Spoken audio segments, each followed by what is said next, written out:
오늘 우리에게 주신 하나님의 말씀을 읽어보시겠습니다. 구약성경 사사기 6장 19절로 24절 말씀 찾으시겠습니다. 여호와 살롬이라는 제목으로 하나님의 말씀 증거하실 때 큰 은혜 받으시기 소망합니다. 고려대학 건축학과를 졸업하고 프랑스 페르피냥 대학에서 연력학 유체이동 연구로 국가 박사 학위를 받은 이종우 씨가 지은 세계를 속인 거짓말이라는 책의 내용을 잠시 소개하려고 합니다. 역사적 사실이 왜곡되는 경우는 몇 가지가 있는데, 첫째는 역사는 대부분 승리자들의 입장에서 역사가 기록돼요. 영웅사가 아니라 그렇게 부르기도 합니다. 그들은 자신들의 목적에 따라서 역사적 사실의 일부분을 삭제하기도 하고 또 부풀려 과장하기도 하고 교묘하게 왜곡하기도 합니다. 그렇게 왜곡된 사실들의 파급 효과가 상상할 수 없을 정도로 커지면 커질수록 오히려 그것을 사실로 믿으려 하는 속성도 강하게 작용되어서 전혀 그런 사실이 없음에도 불구하고 생명을 걸고 그것을 지키려 하는 사람들이 나타나게 됩니다. 두 번째는 자기가 있는 지식에 의해서 자신이 믿고 싶은 대로 믿는 속성이 있어요. 필드다운 사기 사건의 경우에 해당하는데, 나중에 기회가 되면 또 이런 역사적 해프닝을 또 함께 나눌 시간이 있을 겁니다. 자기가 알고 있는 것이 우상이 되고 자기가 알고 있는 그 가치대로 그렇게 세상을 사는 세상이 될 겁니다. 우리는 그렇지 않으로 성경을 기반으로 해서 하나님의 명령을 따라 살아가지요. 모이면 예배하고 흩어지면 전도하고 하나님 나라의 확장을 이뤄갑니다. 그것마저도 자기 생각에 의하여 자기 하고 싶은 대로 세상을 사는 시대가 올 겁니다. 세 번째로 이 언론 매체의 조작인데요. 사람들이 정보를 흡수할 수 있는 신문이나 방송이 어떤 이권과 타협하고 결탁하게 되면 왜곡된 사실을 말하게 됩니다. 이 역사적 왜곡이 힘을 가진 자들에 의하여 또 자기 믿고 싶은 대로 믿는 일에 의해서 또 언론 매체의 조작에 의해서 굵직굵직한 역사에 대한 이해가 왜곡되어서 우리에게 소개되기도 합니다. 우리가 지금 다음 세대에 물려줘야 할 이 시대는 정말 중요한 기회에 우리가 서 있어요. 사사기는 이런 측면에서 우리가 어떤 결정을 내리고 어떤 행동을 해야 할지에 대한 교훈을 담아서 우리에게 소개하고 있는 그런 좋은 책인데요. 오늘 본문을 이해하려면 먼저 시대적 배경을 먼저 들으셔야 되는데, 사사기 1장 1절 말씀으로 가볼까요? 여호수아가 죽은 후에, 여러분 여호수아가 누굽니까? 여호수아는 법을 제정한 모세의 뒤를 이어서 법을 적용하면서 이스라엘 백성들을 인도해 갔는데, 출애굽의 역사를 이룬 모세를 이어서 이 세대를 이끌고 가나안에 입성한 그 아주 대표적인 이스라엘의 지도자입니다. 근데 이스라엘이 애굽에서 나올 때부터 가나안에 들어올 때까지 이 두 사람의 지도력을 구심적으로 움직여가는데, 그런데 그 여호수아가 죽었어요. 지도자로 세워진 여호수아가 죽은 이후에 일어났던 일입니다. 그의 죽음은 이스라엘 사람들에게 정말 치명적인 아픔이었고 혼란의 시작이었습니다. 실로 이스라엘은 다윗 같은 왕이 나타나서 구심점을 이루기까지 이 여호수아가 죽은 이후에 정말 수백 년의 시간 동안 큰 혼란을 겪었습니다. 그들에게 나아갈 길을 제시하며 행할 바를 지도할 지도자가 없었기 때문에, 하나님의 뜻을 분별하며 하나님의 말씀을 따라 판단할 사람이 없었던 거죠. 우리는 이런 혼란과 어려움을 오늘의 국가와 가정에서 보게 됩니다. 나라가 반쪽이 났습니다. 선거 전에도 그렇고 선거의 표도 그렇고 선거 이후도 그렇습니다. 서로가 서로를 적으로 알기에 적은 죽여야 내가 살 수 있기에 적폐라고 무너져야 할 없어져야 할 대상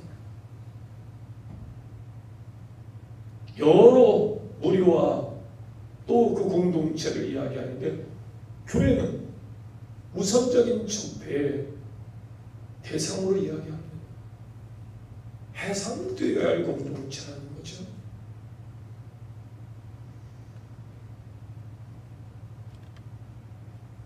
성경의 말라기의 역사를 우리가 알듯이 성경이 완성된 이후에 우리는 심각한 우려를 낳을 수 있는 사건을 경험하게 됩니다.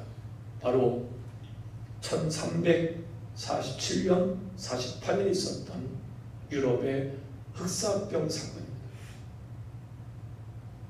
당시 유럽 인구의 3분의 1이 흑사병에 의해서 죽었다니까요. 정확한 통계가 나오지 않았습니다만 한 2,500만에서 5, 6천만 명 정도가 당시 흑사병에 죽었답니다.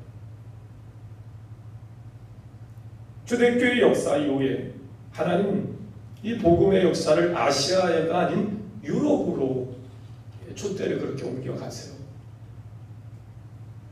게르만들의 이동과 개종으로 인해서 유럽은 복음화를 이룹니다. 그러니까 한 마을 전체에 모든 사람들이 다 크리스찬이 된 거예요. 그러니 이장이 높으냐 목사님이 높으냐 이런 싸움이 벌어지게 됩니다. 오늘 다 교회 나왔으니 오늘 다음 이장은 우리 교회에서 뽑읍시다. 이장을 교회에서 뽑아도 되는 거예요. 마을 회관에 가면 목사님이 다시 오신다는데 우리가 목사님을 뽑으면 되지. 회관에서 목사님을 다음 목사님을 결정하는 거예요. 이 서인권 문제로 그들은 큰 혼란과 어려움을 겪는 중에 이슬람이 발흥을 하고 십자군 전쟁이 터지고 그들은 하나님의 말씀의 법에서 떠난 자의 삶을 삽니다. 지도자가 없는 거예요. 하나님 말씀을 들으려 하지 않습니다. 전쟁을 일으켰으니 전쟁의 물자를 내기 위해서 돈을 모아야만 했고 성전을 지키기 위해서 헌금을 모아야 되니까 말씀에도 없는 교리를 만들어서 헌금을 하면 그 헌금에 의해서 지옥 간 자가 구원을 받을 수 있는 생전 듣지보도 못한 이런 일들이 교리로 만들어지고 자연되면서 큰 혼란을 겪습니다. 그런 중에 일어나는 흑사병이에요. 하나님의 존재를 인정하지만 하나님의 섭리와 역사를 그들은 해석할 수 없는 혼란이었습니다. 수많은 사람이 흑사병이 일어난 창궐할 때에 종교적 모임으로 수많은 사람이 죽습니다. 그러자 이제는 더 이상 그 교권에 대한 권위를 인정하지 않습니다. 하나님 말씀에 대한 저항이 일어나기 시작합니다. 유럽 인구의 3분의 1이 죽었고 그 인구를 회복하는 200년 걸리는데 그 200년 동안 복음의 역사는 쇠퇴하기 시작합니다. 1917년 종교개혁의 역사가 일어납니다. 세상은 중세를 암흑이라고 합니다만 어찌 보면 기독교 역사에서는 이룰 것을 다 이루었다. 모든 권력들을 다 가졌으니까요. 그때 먹고 배부른 까닭 그들은 타락을 했고 흑사병은 창궐했고 그들은 복음에서 떠나게 되었고 이제 우리가 동일한 사건을 경험합니다. 하나님에 대한 인식은 있지만 하나님에 대한 믿음과 의지 대신 뉴스에 전전긍긍하고 세상의 학문적 이해에 끌려다니는 그런 심각한 도전을 우리가 앞으로 경험하게 될 겁니다. 지도력으로 인한 혼란은 가정 안에도 들어오기 시작했습니다. 모든 윤리와 도덕과 효를 근간으로 세워진 가정의 문화들이 사람이 죽습니다. 효라는 이름으로 네가 물리적 고통을 받으면 신고해라. 부모를 신고해야만 하는, 짐승도 하지 않는 이 동성애 문제를 법으로 만들어내요. 이제 그런 가치 혼란들, 이런 일들은 고스란히 우리가 앞으로 해결해야 될 문제인데 이 복음의 사이 그냥 400년입니다. 복음이 들어와서 복음에 의해서 약속대로 생명뿐만 아니고 풍성하게 하신 하나님의 역사로 우리의 삶이 복을 받으면 등 따스고 배부르면 자기 소견에 오른 대로 세상을 살게 되고 자기 가치에 의해서 또 교묘한 역사의 왜곡에 의해서 기독교는 바이러스를 버티지 못해서 안달난 집단처럼 그런 프레임의 속수무책으로 교회는 외부의 눈치에 의해서 문을 닫아야만 합니다. 이런 혼란의 때 우리는 어떻게 행동을 해야 될까? 어떤 결정을 내려야 될까? 참으로 중요한 질문이 아닐 수 없어요. 오늘 본문에 이 사사기 5장 4장으로 보면 드보라의 노래에 이런 내용이 나옵니다. 여호와여, 주의 대적은 다 이와 같이 망하게 하시고 주를 사랑하는 자는 해가 힘있게 도둑같게 하옵소서. 그런데요, 우리가 믿고 구하고 바라는 것이 이 드보라의 마지막 노래와 똑같거든요. 주의 대적은 다 이와 같이 망하게 하시고 물러가게 하시고 주를 사랑하는 자는 해가 도둑같이 일어나게 하옵소서. 우리의 간절한 간구라고요. 그런데 상황은 그게 아니잖아요. 6장에 들어오면 1절, 2절에 이스라엘이 이 미디안과의 전쟁에서 패배해서 7년 동안 어마무시한 고통을 겪습니다. 2절 말씀에 이스라엘 백성들이 미디안 사람들을 피해서 자기 집, 자기 땅을 놓아두고 산에서 구멍과 굴을 만들어 살았다는 거예요. 3절과 4절 보세요. 10월경에 미디안 사람과 아멜렉 사람과 동방 사람에게 그들이 약탈을 당하는데요. 식물만이 아니고 양이나 소나 남이자도 전부 다 뺏어가는데 한 나라 일부분이 아니고 남서쪽 끝에 있는 가 사이로 나라 전체가 지금 미디안 사람, 아멜렉 사람에게 수탈을 당합니다. 5절에 보면 파종한 시가 어느 정도 자라면 이 적들이 약대를 끌고 와가지고 한창 그 자라는 곡식을 전부 다 뜯어먹게 합니다. 그런데 그 수가 얼마나 많은지 메뚜기 떼처럼 많다. 이들은 절망이에요. 하나님에 의하여 세워졌는데 모세를 통해서 그들에게 법을 줬고 그 법을 적용시키며 여호수아는 그 백성을 가나안 땅으로 인도했는데 여호수아가 죽고 그들은 자기 소견에 오른 대로 세상을 살면서 적들은 메뚜기 떼처럼 그들에게 찾아와서 그들의 전부를 약탈해가고 지도자는 없고 수탈은 당하고 혼란은 가중되고 이 정도면 망하는 것 아니겠어요? 4장 24절 보면 이스라엘 자손의 손이 가나안 왕 야빈을 점점 더 이기어서 마침내 가나안 왕 야빈을 진멸하였다. 이제는 미디안의 손 이스라엘을 이겨 7년 동안 계속 약탈하니 이스라엘은 점점 망하게 되었다는 거예요. 5절 마지막에 그들이 그 땅에 들어와 멸하려 하니 해가 힘있게 도금같이 강성의 하나님의 백성들이 이제는 풍전등화예요. 망할 수밖에 없는 여건이에요.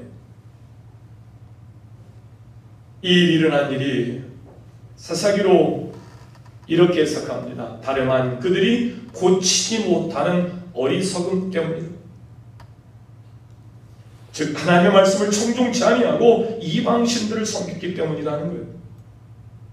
하나님께 또다시 그들이 반역의 역사로 갑니다. 사사기에 나타난 반복된 모습이 이번에 그대로 나타나는데, 반복되는 모습이 뭡니까? 하나님의 도우심으로 구원을 받아서 달병을 누리고 그들이 왕성해지면 하나님을 버리고 우상에 빠지는 거예요. 그 어렵고 가난에 찌들고 처절할 때는 하나님 죄의 이름을 부르며 살던 그들이 어느 순간 기도한 일을 본 적이 없어요.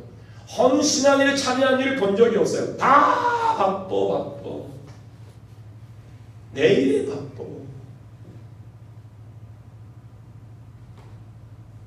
아이고 크리스찬, 나 크리스찬이요. 평생 3번 교회 갑니다. 유럽 사람들이. 영세 받을 때, 결혼식 때, 장례식 때. 복음의 확장을 위해 세워진 교회 공동체는 전부 다 문을 닫아야만 하고, 그들은 무의미한 세상을 살아가는 거예요. 반역과 보험 그리고 회개와 구원이라는 이 사사기의 패턴이 6장에서 또다시 계속 이어져 가는데요. 그런데 그 하나님의 보응이 점점 강도가 높아지는 겁니다.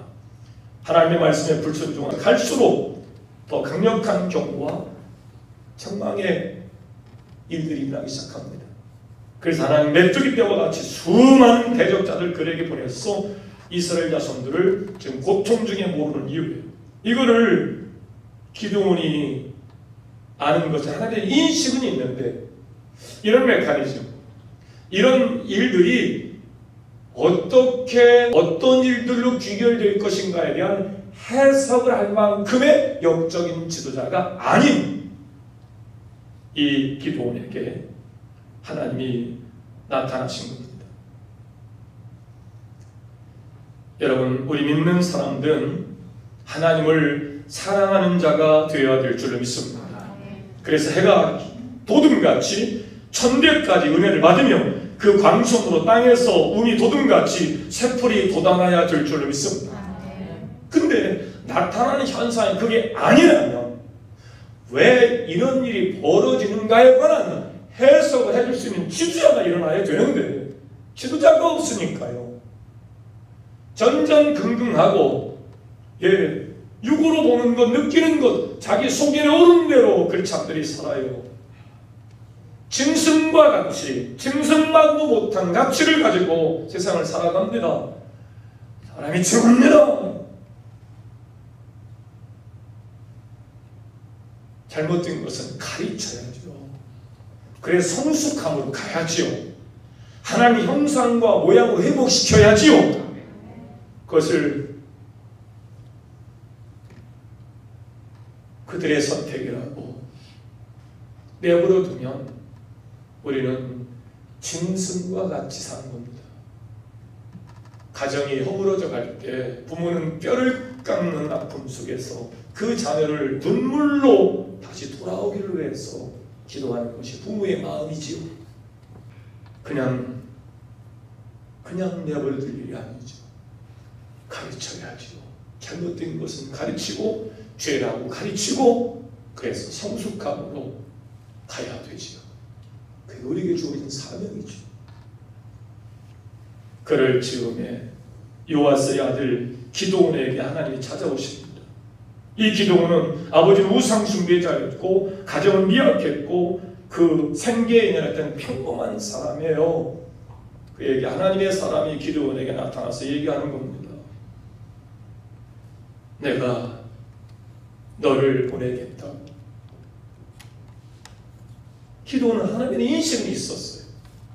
그런데 하나님에 의하여 세워진 모세처럼 여호수아처럼 그렇게 쓰임받는 사람이 아니었기에 무슨 소리냐고, 나 같은 사람한테 무슨 하나님이 역사하시겠냐고 뒤로 뺍니다. 계속해서 하나님의 사람은 기드온에게 얘기합니다. 내가 너와 함께 할 것인데 네가 미디안 사람 치기를 항상 치듯하리라. 기도는 믿을 수가 없었어요. 그래서 그 하나님의 사람에게 얘기한다. 내가 정말 당신이 하나님 보내신 사람이라면 표징을 구해야 되는데 가만히 있어 보라. 그리고 제물을 준비해서 바위 위에 올려놓고 국을 붓습니다. 정말 이게 하나님의 뜻이라면, 정말 당신이 하나님이 보낸 사람이라면 하나님이 이 제물을 아벨의 제사처럼 받아주시기를 원합니다. 성경에 들면 정말 기분이 좋고 또 기분이 좋은 단어들이 많이 있는데, 예를 들면 에베네셀이라는 단어가 있어요. 제가 이제 여러분에게 한번 말씀을 드렸죠.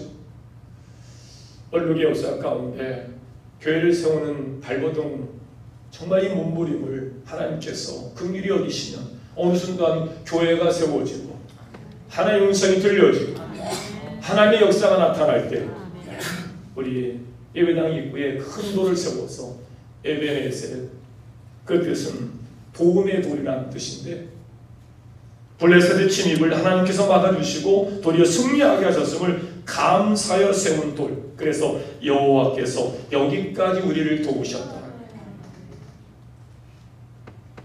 우리 교회는 정말 얼룩의 역사뿐만 아니고 또 한때는 뭐 신천지들 말이죠. 뭐 뉴스 중계하던 스파이들이 앉아가지고 내가 하는 이야기를 신천지에 전달합니다. 교회 어떻게든 넘겨보려고 별놈들이에요. 근데 하나님이 우리를 사랑하셨어요. 우리를 긍휼히 불쌍히 여기셨어요. 여기까지 우리를 도우신 하나님을 찬송합니다. 그 의미가 새겨진 돌을 좀 하나님 구에 하나 세우고 싶은 것이 제 마음이에요.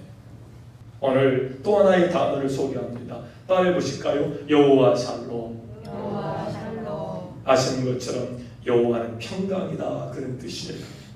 표징을 구하는 기도원이 제물을 가지고 반석 위에 돌 위에 올려놓자, 그러자 마치 번제단에서 제물을 태우듯이 불이 확 일어나더니 그 제물에 국을 부었는데 불구하고 바위가 따뜻해서 일어날 수 있는 것이 아닌 바위에서 불이 확 일어나더니 하나님께서 그 제물을 태우고 그 제물을 받으신 줄 믿습니다.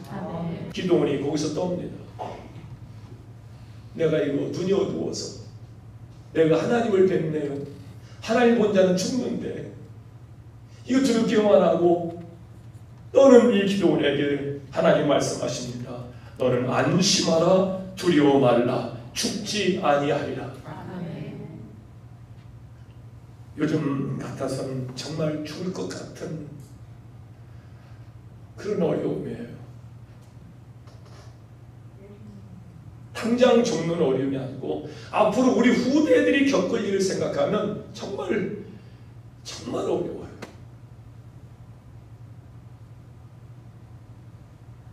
그때 그 두려움 속에 기도를 찾아오신 하나님, 표징을 요청하는 그 앞에 불로써 역사하신 하나님, 하나님을 뵙고 두려워서 떠는 기도원에게 너는 안심하라, 두려워 말라, 죽지 아니하리라. 여호와 샬롬. 여호와는 평안이다. 기도는 어리석음을 용납하신 하나님, 두려움을 몰아내고 평강을 친 하나님을 경험하게 됩니다. 정말 지금 이 시대는 두려움을 넘어 공포를 느끼며 살아가는 시대입니다. 앞으로 우리가 겪어야 할 일들, 앞으로 우리 다음 세대가 겪어야 할 일들, 급작스럽게 세상은 변하지 않을 겁니다만은 이제는 점차 유물론적 사관에 대한 역사이에요. 중국 공산당이 했듯이 교회는 허가제로 그 법인이 운영될 가능성이 큽니다. 마음에 안 들면 교회는 해체의 대상이 됩니다. 그때 우리가 그럴 수도 있겠다 라고 반응하면 문제가 없습니다만, 우리는 순교를 각오하고 사람들이기에 그런 일을 우리가 어떻게 그냥 내버려 두겠습니까? 사랑하는 성도 여러분, 여호수아는 지도자를 남기지 못하고 죽었고, 그 사사시대는 자기 소견에 오른 대로 살다가 그렇게 끝나는 시대로 성경은 표기하고 있는데, 그때 하나님이 기도원을 통해서, 기도원은 하나님에 대한 인식을 가지고 있었지만 하나님의 섭리를 깨닫지 못하고 있었기에 전전긍긍 괴로워할 뿐 하나님 이 일을 통해서 우리를 통해 이루신 일들에 대한 답을 얻지 못했던 기도원에게 하나님이 나타나셔서 그의 눈을 뜨게 하시고 그와 함께 하시며 그를 일으켜 세워 역사하십니다. 그리고 300명의 준비된 용사와 함께 하나님의 위대한 역사 속에서 적들을 물리치고 승리하게 하시는 줄로 믿습니다. 사랑하는 임마누엘 성도 여러분, 그리고 영상으로 오늘 예배에 참여하신 임마누엘 성도 여러분, 기도원과 같은 하나님을 만나는 자리에 있기를 주의 이름으로 축원합니다.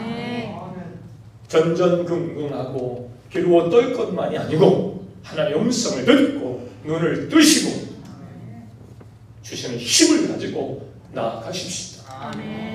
하나님이 주시는 평안 속에서 새로운 역사를 만들어가는 저와 여러분 될 수 있기를 주의 이름으로 축원합니다. 다 함께 일어나서 우리 함께 찬송합니다. 괴로울 때 주님의 얼굴 보라 평안 주님 바라보라 세상에서 친한 친구들아 위로해 주님 바라보라 아멘. 눈을 들어 주를 보라 내 몸을 여겨 주께 맡겨라 슬플 때에 주님의 얼굴 보라 사랑의 주님 안식 주리라 힘이 없고 내 마음 연약한데 능력의 주님 바라보아 주의 이름 부르는 모든 자는 힘주시며 늘 지켜주시는 눈을 들어 주를 보라 내 모든 여겨 주께 맡겨라 슬플 때에 주님의 얼굴 보라 사랑의 주님 안식 주리라 눈을 들어 손을 들고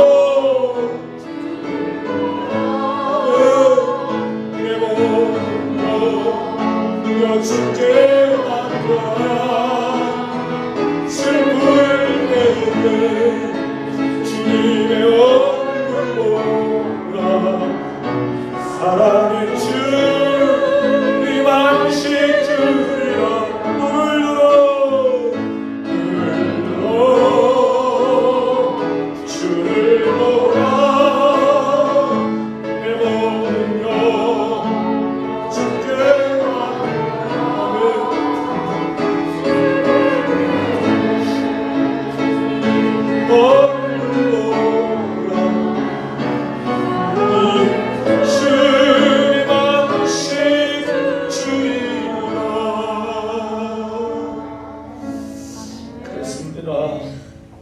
괴로울 때 힘이 없고 우리 마음이 연약할 때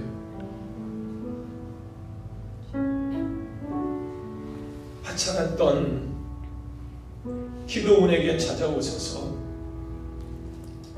내가 너와 함께한다 두려워 말라 안심해라 여호와 샬롬으로 다니엘과 함께 하셔서 위대한 역사를 일으켜냈던 그 일들이 지도자를 잃고 전전긍긍하고 하나님 음성 듣는 것보다 뉴스에 더 귀를 기울이고 있는 하나님 없이 사는 사람들처럼 살아가는 오늘 우리에게 찾아오셔서 말씀하여 주시고 주시는 평안으로 다시 힘을 얻게 하옵소서. 다시 일어서게 하시고 이 기도원에게 300의 용사를 붙여주셔서 위대한 역사를 일으켜냈듯이 하나님 우리를 통해서 영광 받으시고 어느 순간 에베네셀의 하나님을 찬송할 수 있는 그날을 우리에게 주옵소서. 한 주간도 하나님의 은혜 안에서 믿음으로 살아내는 여러분 되시기를 주의 이름으로 축원합니다.